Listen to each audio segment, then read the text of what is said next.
So I want to talk about VVC Playback, and whenever I look at a codec, I look at three different target platforms. I look at desktop, mobile, and the living room. And as an overview, from a publisher's perspective, and I think it's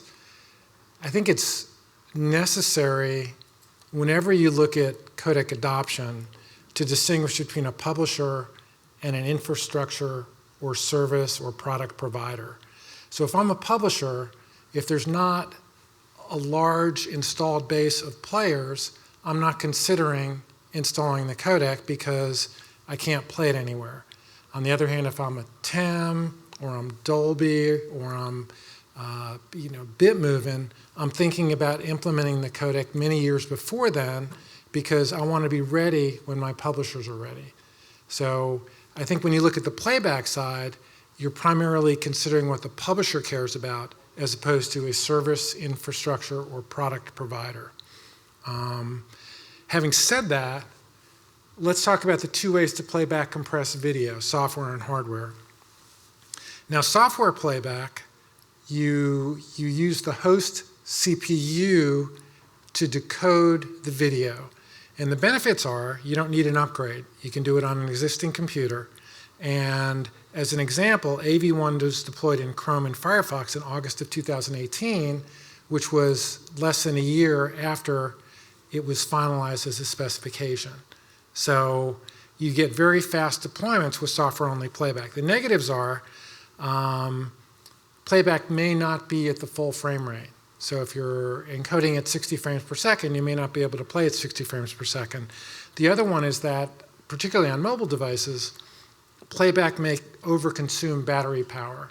So your viewers may see a drop in battery life because they're playing back a software-based codec. And the other way to play back a codec is hardware playback. And what a hardware playback is, you've got a dedicated hardware component either on the CPU or the GPU or a separate chip in the device that plays back the compressed video. And the benefits of that are you've got full frame rate playback guaranteed and you've got low battery consumption. So that's all good. The negatives are it's a much longer deployment cycle because you don't have hardware playback until you refresh the devices that you're playing back on. And so continuing this slide, in both cases, licensing and playback are very different issues. And this is kind of Alan's point. Alan was saying, it's great that we've got this web dev thing that lets us put VVC playback in the Chrome browser, even before Google does it. That takes care of the technical playback side, but it doesn't take care of the licensing side. So whenever you look at playback, you've got to look at both issues because you want to, if you need to distribute a player to play back the video in software, you are going to be liable for that license. On the other hand, if you wait until Chrome plays it back, which they now do with HEVC, you can distribute HEVC video to those browsers without incurring any royalty. So whenever you look at playback, you've got to consider both the technical ability to play back the video file, either in software or hardware, and the royalty situation. But of course, if there's hardware there, you're taken care of on the royalty side.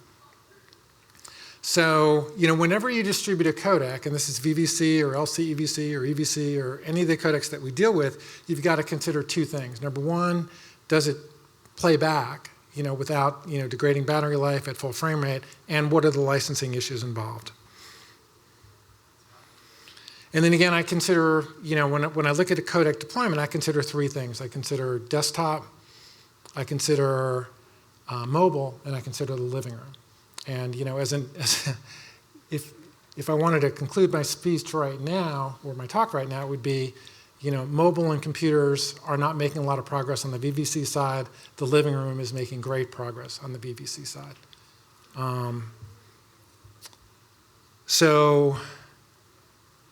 Desktops are the most optimal platform for software-based playback because CPUs are relatively powerful, and we'll see what playback of VVC is like in a computer in a moment. That said, the lack of browser support makes licensing a significant challenge. And again, to Alan's point, even if you could get VVC playback in a browser, you still got the licensing situation to deal with. So what about desktop hardware? What about hardware playback on computers? As far as I'm aware, and anybody in the audience can tell me if I'm incorrect, there are no CPUs or GPUs with VVC playback in hardware that are announced at this point.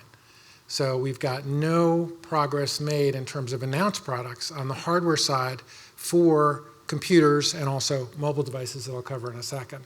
Now, Intel is a major IP contributor. That's the point of this chart. You can see them, 4 up from the bottom. So you would assume that Intel is going to be one of the first to deploy VVC playback in either CPU or GPU. Not listed on this chart. I don't know where they sit, if they sit at all in terms of VVC playback or VVC IP. AMD is not listed and NVIDIA is not listed. And NVIDIA obviously is big in graphics and in mobile SoCs.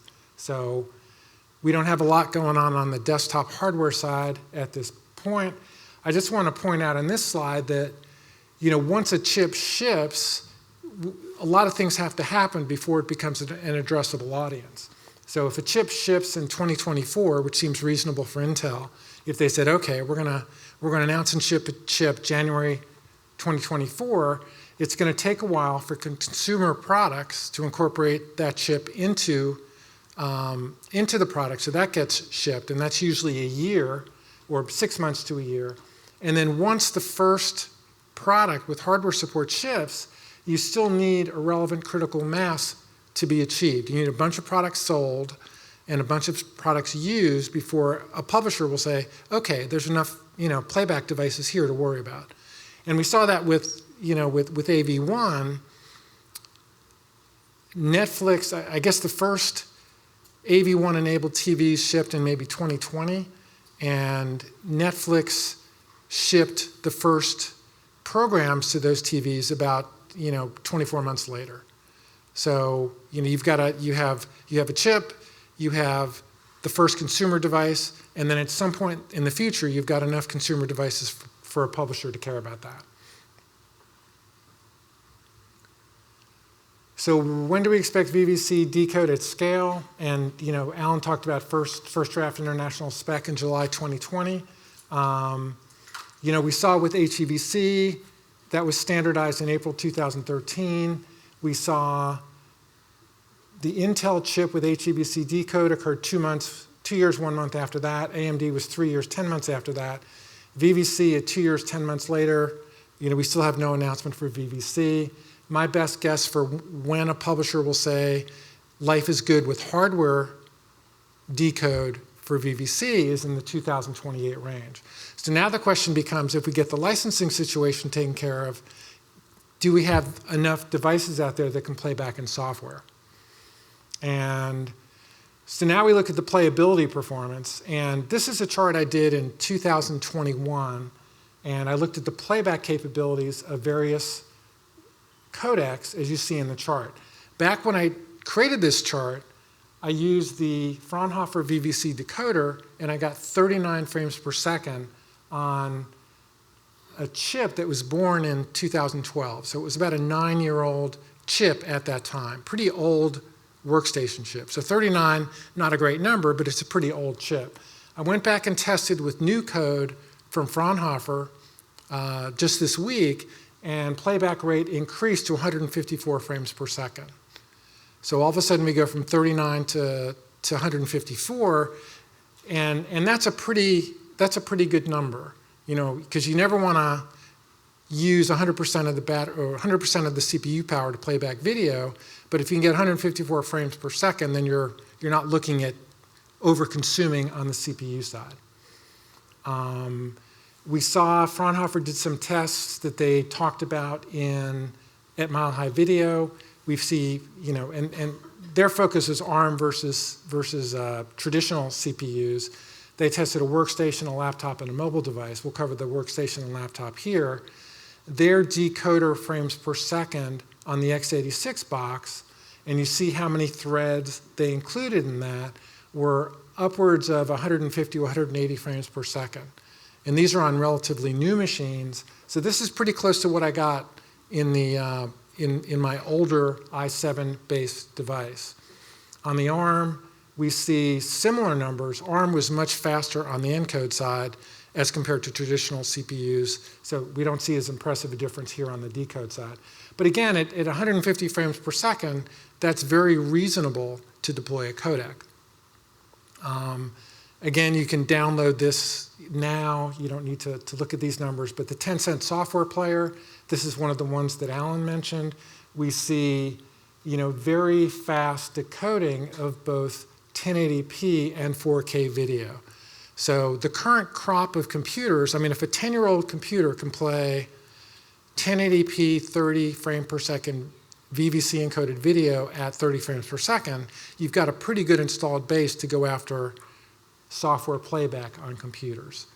And this is the Spin digital player. We don't have time to demo it, but I've got this up and running. I'll show it later in the in this group of meetings, maybe Thursday or Friday. But I got easily 60 frame per second playback for 1080p video, 1080p 60 video on my current notebook. So again, VVC software playback is getting very, very proficient. The big question is the whole licensing side. So yes, computers can play it back. So if I'm ESPN or I'm CNN or I'm any one of the major non-premium content providers who displays primarily on computers, I'm looking at HEVC, I'm looking at VVC and saying, hey, this could work. The big question is the licensing side. And that's what we don't know where that's going to be.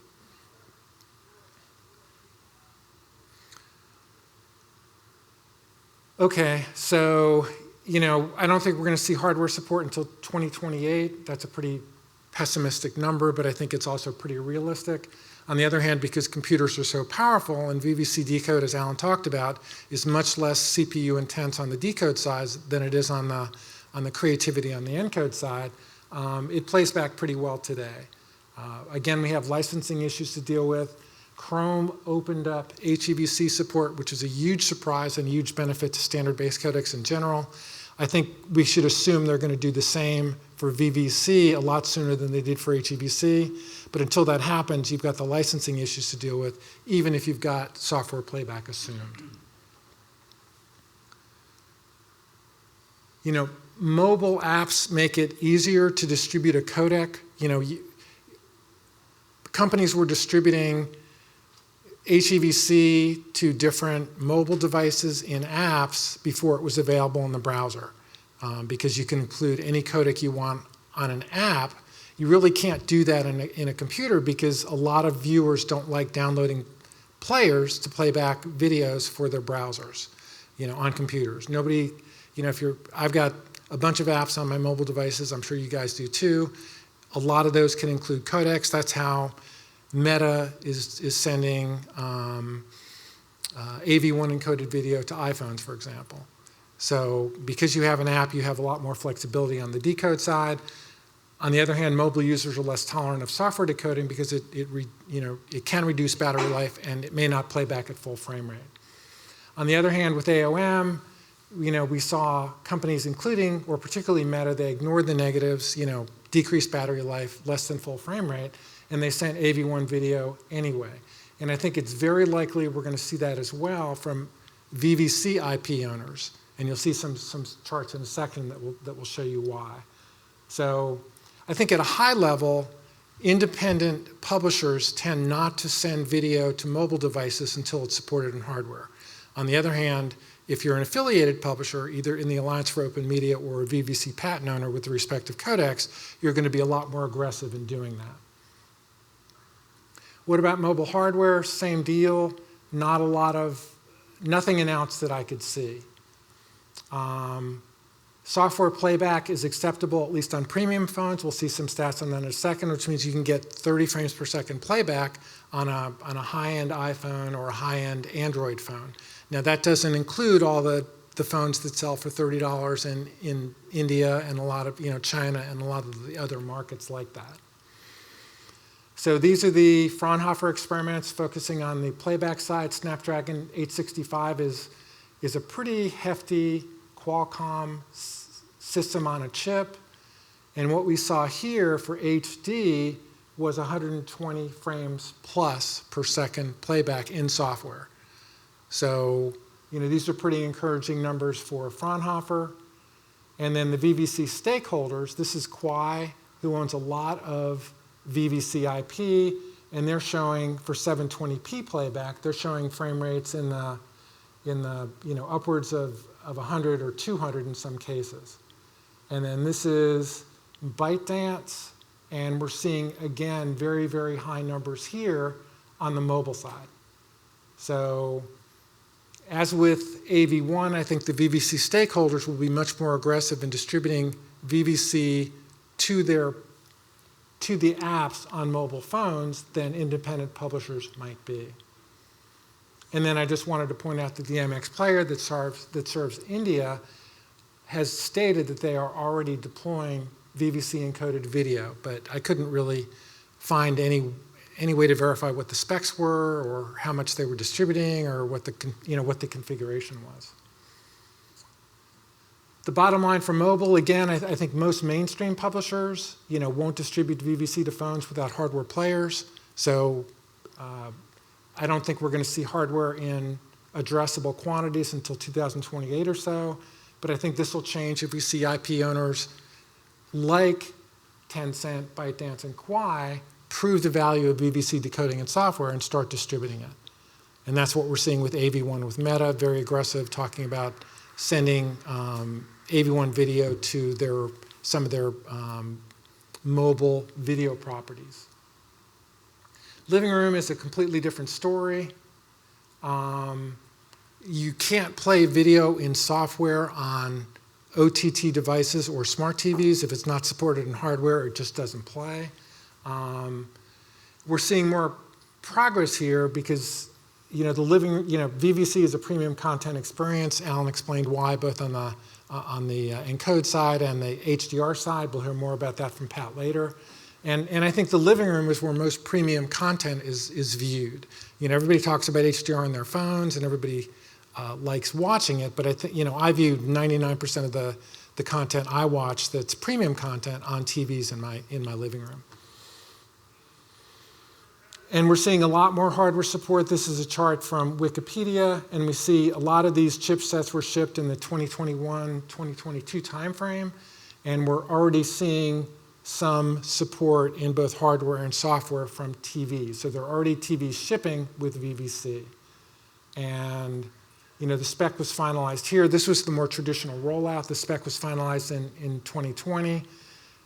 Chip development started, chips available. We saw the first products shipping here. We see more devices shipping here. And I think we're just getting a lot closer to when this is going to be reasonable for premium content producers to go after in a much bigger way. Some other factors, this is something that Robert pointed out, but in a LinkedIn post, something that Alan covered. VVC is added to the DVB tuner specification, so it's going to be the codec of choice for broadcast TVs in some pretty big markets pretty soon. There's absolutely no doubt that VVC is codec next in the broadcast market in these target markets. And then we see the same thing again. We talked about the Brazil implementation before. So the living room analysis is that we see the chips are much more aggressively being shipped. I think that we see, when you're shipping to mobile or computers, you kind of either have to address the entire market or none of the market. But with IPTV type deliveries, you can address specific markets in a greenfield deployment. So if a TEM partners with a publisher in France or in the UK to start a new service for 4K or 8K TVs, they can use TVs or they can use set-top boxes that have VVC decode, and they can start to deploy a VVC-enabled service because they don't have to serve everybody. They can just serve those particular viewers. So I think the living room is much more able to support opportunities like that. And I think overall on the playback side, the living room is both the best short-term opportunity and the most guaranteed long-term opportunity for VVC. I think we'll see a lot more activity in the living room from premium content distributors over the next 2 to 3 years than we will in mobile and computers, the exception being the IP owners who will be very aggressive in deploying VVC encoded videos to their particular applications. And then just wanted to point out this chart here from Rethink TV, and what they're showing here is their presumptions of video encodes between 2020 and 2030, and we can see that VVC in red really doesn't start to perk up until after 2025, and then starts to come into its own in 2029, 2030.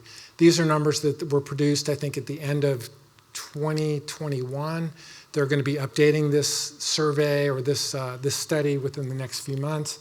But I think this is pretty realistic. We're not going to see a hockey stick growth in VVC-enabled content until 2025, 2026, because a lot of the infrastructure that we saw on the playback side just isn't going to be there until then. On the other hand, if you're a service provider, infrastructure provider, other ecosystem provider, the time to start looking at VVC is now. That's why companies like Dolby and Atem and many others are very aggressive in their implementations already.